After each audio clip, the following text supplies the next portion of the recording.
The massive impact superheroes have had on pop culture is undeniable. While today we see countless films, TV shows, and other adaptations of these popular figures, it all started on the page. In the current day, directors and actors are the most prominent figureheads in the superhero scene, but it used to be different. Instead, there was the writer, the artist, and the creators. One of, if not the most popular superhero, is the Dark Knight, the Batman, a figure shrouded in mystery, acting without recognition. The impact of Batman specifically in culture is momentous. Multiple films spanning generations, a massively popular TV show, and some of the best games in the modern era. So who exactly made Bruce Wayne? Who created this whole Batman world?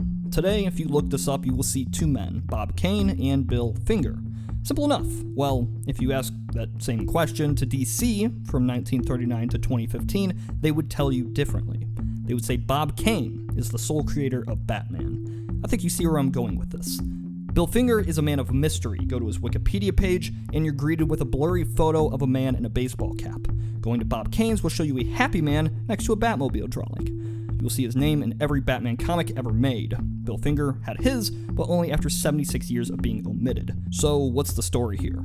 How is it that somebody who helped create one of the most popular icons of all time was lost to history? It all starts here, 1939, New York. Bob Kane, like many, was inspired by money. Superman was a hugely profitable creation for Action Comics, and Kane saw this as an opportunity to replicate the success.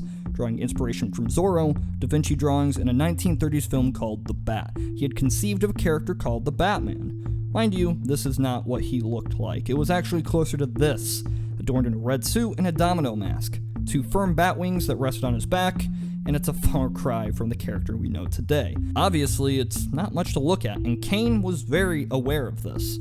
So he called a ghostwriter he met at a party just a year earlier. A ghostwriter is an author who writes without credit. It's pretty commonplace. This one was Bill Finger. So when he was asked how he would change the creation, this was his idea.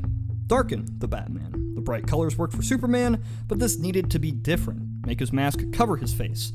Make him something to fear. Give the cape an impression like it's the wings of a bat. Bill also came up with the name for the man under the cowl. He thought of Robert the Bruce, a Scottish independence fighter from the 14th century that would inspire his first name. For the second part, Bill thought of colonialists from history. One in particular, General Mad Anthony Wayne, from the early days of the United States. Bob, he wanted a superhero. Bill wanted a detective. Kane would draw, Bill would write. Once the concepts were concrete, it was Kane, and Kane alone, who showed off Batman to publishers. They were impressed by his work and offered him a deal. They would publish Batman comics, and Kane would be credited as the sole creator of the character. Being a ghostwriter, Bill was not resentful. He was used to going uncredited, but how could he possibly know how impactful his creation would be?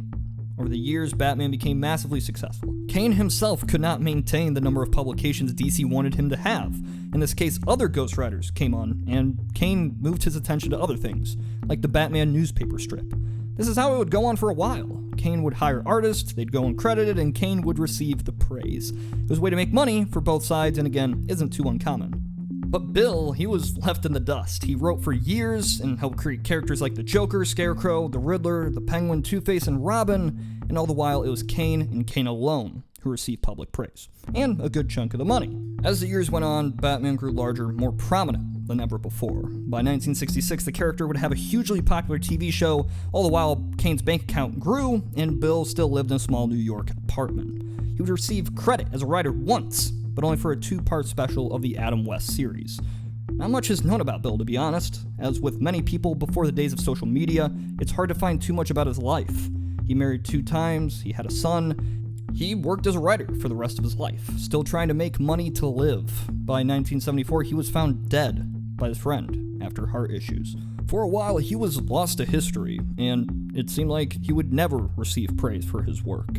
This, of course, would not be the case. Bill's story was known to a select few, and while DC and Bob Kane would deny his involvement, you can't stop such a devoted fan base from finding out the truth.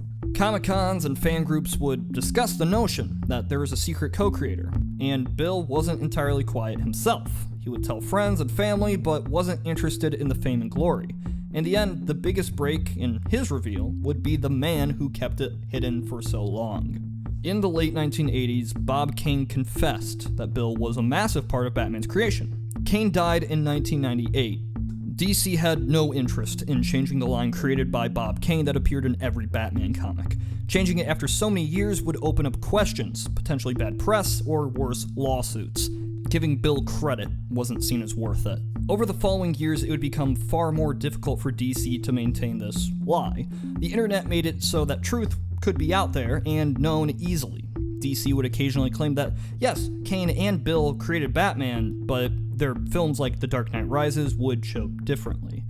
DC would be a little odd about the topic, especially after Bob died. They would give Bill occasional credit and occasional praise, but they wouldn't go as far to put it in a comic book, or a movie, or a TV show. The man who would actually change this was a writer himself, Mark Tyler Nobleman, devoted to uncovering the secret and changing DC's response.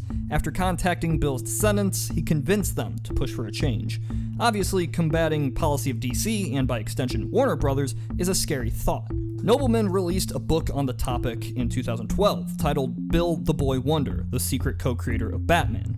3 years later, after countless efforts from Nobleman and Bill's family, DC announced that Finger would finally receive credit on future projects, including the upcoming Batman v Superman. Now, the importance of the story doesn't necessarily just come from the events themselves, but more so how somebody can just be lost to history. Even somebody with a massive contribution to popular culture can be forgotten. The man with the smaller ego is left behind. Of course, in the end, justice and truth prevailed, right? Bill had his name on TV shows and movies and comics, and now all is right. Not really. Bill died alone in a New York apartment, poor and unrecognized, working for the last few years of his life when he could have lived in luxury. His legacy is creating the Batman, but we still know nearly nothing else about him. In this sense, it's his identity that's truly secret. This is Tyler of Knowledge Hub.